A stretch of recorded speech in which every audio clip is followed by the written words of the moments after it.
उम्मीद है आप लोग बढ़िया होंगे क्योंकि यहाँ तो एवरीथिंग इज फाइन, सब चंगासी। नमस्कार, मैं प्रद्युम्न हाजिर हूँ आम आदमी की कार, दिल्ली सरकार और मोदी जी के सत्कार से जुड़ी खबरें लेकर। किस खबर ने दी टेंशन, किसने मचाई आफत, किसने किससे क्या कहा, कौन हुआ आहत, पूरे हफ्ते का डोज लेकर हाजिर है पंचायत। आज का ये कार्यक्रम बहुत अहम है। सबसे पहले बात पीएम मोदी की। घूम फिर करके फिर तनाव आ गया। प्राइम मिनिस्टर नहीं, पैकर्स एंड मूवर्स वाले पीएम की। भारत में अपने कुछ दिनों का वैकेशन पीरियड खत्म करके मोदी जी फिर से 5 देशों के टूर पर निकल गए। कभी कभी तो लगता है कि मोदी जी घूमने विदेश नहीं जाते बल्कि घूमने यहां आते हैं। बात तो सही है। बाकी लोगों की पहुंच दूर दूर तक होती है, इनकी पहुंच टूर टूर तक। असली एनआरआई तो यही है, नॉन रिटर्निंग इंडियन। मैं सब समझ रहा हूँ। मोदी जी के घूमने का शौक अब देश को शौक देता जा रहा है। इतने देश घूमने का रिजल्ट पहलगाम के बाद देख ही लिया था। कोई देश साथ नहीं। पाकिस्तान को अलग करने की डेंगे थी और खुद अलग होकर रह गए। खबर तो आपको भी पता ही होगी कि पाकिस्तान यूएनएससी यानी संयुक्त राष्ट्र सुरक्षा परिषद का अध्यक्ष बन गया है। समझ नहीं आ रहा है कि मोदी जी किसकी तरफ हैं। इधर मोदी जी विदेश गए, उधर पाकिस्तानी अकाउंट भारत में वापस आ गए। मास्टर स्ट्रोक के नाम पर जो बैन लगाया था वही बैन मास्टर स्ट्रोक के नाम पर हटा दिया गया। अब लग रहा है मोदी जी की नसों में गरम सिंदूर नहीं, ठंडा अमचूर दौड़ रहा है। भाजपा चाहे तो अगले चुनाव के लिए ये नारा दे सकती है, सत्ता के नशे में चूर, नसों में दौड़ रहा अमचूर। खैर, मोदी जी भी गजब अवतारी हैं। उनका एक ही फंडा है, याचना नहीं अब रण होगा, हर एक देश में भ्रमण होगा। अब भ्रमण होगा तो अवार्ड भी मिलेगा। हर देश का हाईएस्ट सिविलियन अवार्ड पा चुके हैं। ऐसे ऐसे अवार्ड जिनका पता उन्हीं देश वालों को तब चलता है जब वो मोदी जी को मिल जाता है। कुल 195 देश हैं, इनका टारगेट है 200 देशों से अवार्ड लेने का। अब आप सोच रहे होंगे 5 बचे देश कौन से हैं?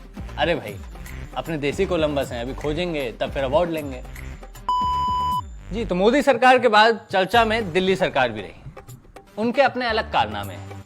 ऐसा कारनामा जिसने एक झटके में 62 लाख कारों को बेकार कर दिया। फरमान सुना दिया गया कि 10 साल पुरानी डीजल और 15 साल पुरानी पेट्रोल कारों को तेल नहीं मिलेगा और उन्हें पेट्रोल पंप से ही उठा के स्क्रैप कर दिया जाएगा। हाल देख रहे हो, सीजन आम का है, लेकिन सरकार आम आदमी को चूसने में लगी है। मस्त जोक मारा रे, ये हंस रहे हलकट हंस। सरकार कुछ और न करे तो इन कारों में वही तेल डाल दे जो वो जनता का निकाल रही है। मस्त प्लान है। बवाल हुआ तो इस पर भी सरकार ने यूटर्न ले लिया। दिल्ली सरकार की बात चल रही है तो सीएम रेखा की भी बात कर लेते हैं। सीएम बन गई रेखा। रेखा वो अपना नया बंगला सजवा रही हैं। 24 एसी, 6 टीवी, 10 लाख की धुआं। तुम्हारे पास क्या है गरीब?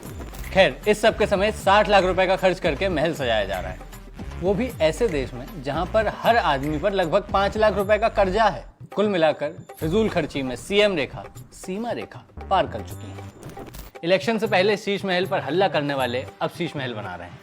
बाकी मुझे लगता है कि शीश महल कम, टीस महल ज्यादा है। अगली खबर अजब एमपी से आई है और खबर भी बहुत गजब है।